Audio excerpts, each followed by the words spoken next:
make one Jama'ah. And he appointed Ubay bin Ka'b, may Allah be pleased with him, to lead the Salah. And everyone prayed behind him.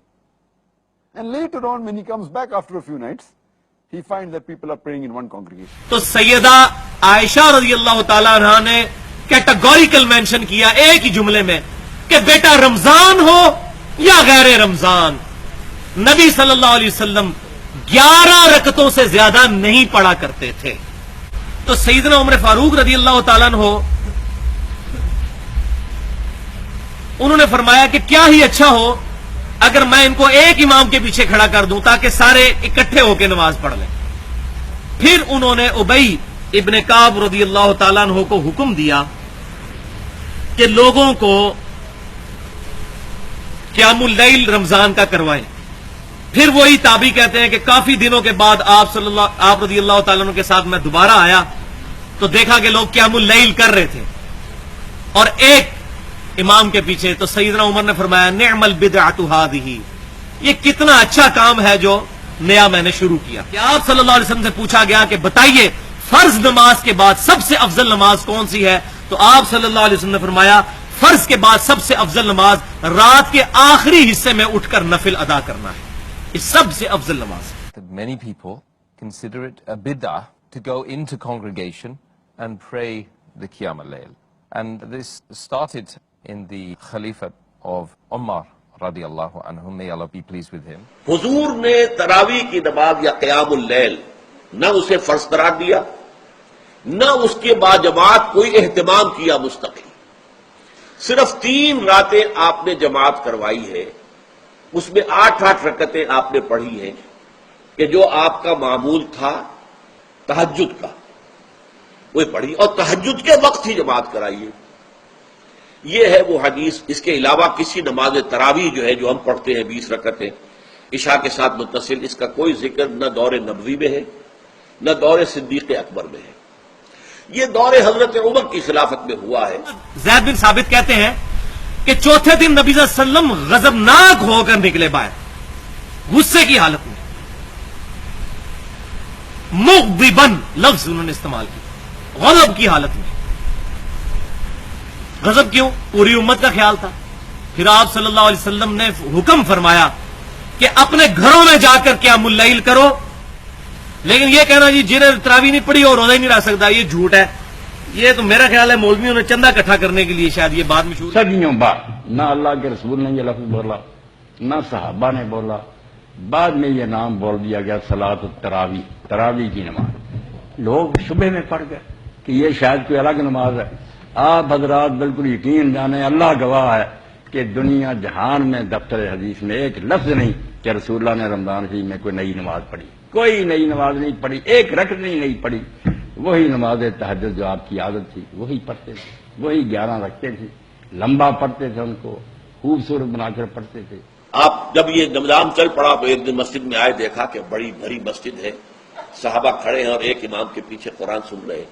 آپ نے فرمایا نعم البدعۃ ھذہ، یہ جو ہم نے نئی بات شروع کی ہے یہ بہت اچھی ہے، بہت عمدہ ہے. اب یہاں سے فرق واقع ہو گیا ہے. ایک تو اہل تشیع جو ہے وہ تو ویسے ہی حضرت عمر سے بہت دشمنی رکھتے ہیں، عناد رکھتے ہیں.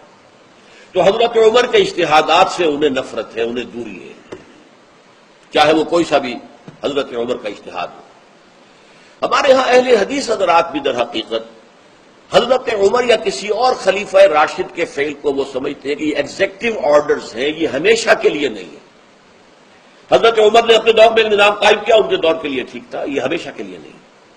ہمیشہ کے لیے وہ 8 ہی رکعتوں کے قائل ہیں، وہ تہجد والے. تو بہتر ہے کہ میں تمہیں ایک امام پر اکٹھا کروں. پھر ایک دن آئے جماعت ہو رہی، آپ نہیں شامل ہوتے تھے، نہ حضرت علی ہوئے نہ عثمان ہوئے، کبھی اس جماعت میں شامل نہیں ہو. اور اعلان بھی فرمایا کہ اس سے بہتر ہے کہ آخری حصے رات میں پڑھی. حضرت عمر نے ساتھ بھی فرمایا کہ اصل وقت تو وہ ہے، مگر اگر تم پڑھتے ہو تو چلو پڑھ لو. تو یہ بعد میں پھر جب نام تراویح ہو گیا نا تو لوگوں نے 2 نمازیں پھر بنا دی. تہجد الگ ہے، تراویح. کہ بخاری اور مسلم کی متفق علیہ حدیث ہے. وہ جو حدیث میں نے بیان کی تھی کہ حضرت ابو ہریرہ رضی اللہ تعالیٰ عنہ کہتے ہیں کہ نبی صلی اللہ علیہ وسلم کے مبارک زمانے میں اسی طرح ان اٹینڈنٹ معاملہ رہا. پھر سیدنا ابوبکر کے زمانے میں بھی لوگ اپنی اپنی پڑھتے تھے قیام اللیل، پھر سیدنا عمر کے شروع کے دور میں بھی، اور پھر بعد میں سیدنا عمر نے یہ معاملہ شروع کیا. اپنی طرف سے جعلی ایک تصدیق بنائی ہے، کہیں اللہ کے رسول نے نہیں، وہ پڑھ کر نہ پھر نو سبحان اللہ، بہت اچھا کیا ڈاکٹر ہے، کوئی دعا نہیں صاحب، سیدھا آپ آرام کر، اکٹھی 11 پڑھتے تھے، یہ درمیان میں 4 رکعتوں کے بعد تھک کر آرام کرنے لگے، اس کا نام ترویحہ رکھ لیا، اور پھر اس نماز کا نام ہو گیا صلاۃ التراویح۔ رمضان کے مہینے میں لوگوں کو زیادہ شوق ہوتا تھا کہ وہ اٹھ کے تہجد پڑھے، تو بعض لوگوں نے جو مثلا مزدوری ساری رات سارا دن کی ہے اور کوئی مصروفیات ہے، تو انہوں نے حضور سے یہ عرض کی کہ کیا اللہ ہمیں اتنی رعایت دے سکتا ہے کہ ہم تہجد کی نماز پھر سن لیجئے، تہجد کی نماز عشاء کے ساتھ پڑھ لیا کریں؟ تو آپ نے فرمایا پڑھ سکتے۔ اب رمضان شریف کے روزوں کے علاوہ اتنے روزے اللہ کے رسول علیہ السلام نے سارا سال رکھے ہیں نا، ہر سوموار اور جمعرات کا، یہ واجب کے قریب ہی سمجھ چھوڑے ہی، مگر کوئی مولوی نہیں رکھتا، وہاں نہیں سنت یاد آتی کیونکہ روزے سے تکلیف ہوتی ہے، نماز کی سنتوں کا جھگڑا شروع رکھتے ہیں۔ نماز تراویح سرے سے کوئی نماز ہی نہیں ہے ہی نہیں، کیا مطلب؟ سرے سے کوئی نماز ہی نہیں ہے۔ جب آپ بوجھ محسوس کریں نا، میری آپ سب سے الجا کہ خدا کے لیے فرضوں کو سنوار کر اس وقت پڑھ لیں، ان کو بھول جائیں۔ اگر آپ 17 رکعت کی فکر میں ہوں گے پہاڑ ہمالیہ سر کرنا، تو کیا شوق سے پڑھیں گے؟ 4 رکعت پڑھ لیں بس، کوئی شے نہیں، وہ اچھے طریقے، موقع ہو، دل حاضر ہو، شوق ہو، ساری رات جاگے آئے، بوجھ محسوس کر کے آپ تراویح پڑھیں گے، نیند آ رہی، سر ادھر جھکتا ادھر جھکتا، لوگ دیکھتے ہیں کہ جب امام رکوع میں جائے گا اس کو کیا آنا یار، 4 فرض پڑھیں، سنت پڑھیں 2، اور جا کر سو جائیں، کھانا ہضم کریں، نیند پوری، اور صبح اٹھیں، مسواک کریں، غسل کریں، خوشبو لگائیں، تہجد کے نفل پڑھیں، آپ یقین جانیں دیکھیں گے کہ اس تراویح سے 1000 گنا زیادہ نور دل میں اترے۔ وہ وقت ہے جب شیطان بھی سویا ہوا ہوتا ہے، اس وقت لوگ جاگتے نہیں۔ رسول اللہ وہ پڑھتے تھے، حضرت عمر پڑھتے تھے، علی عثمان پہ، ایک خلیفہ بھی اس نماز میں شامل نہیں ہوا۔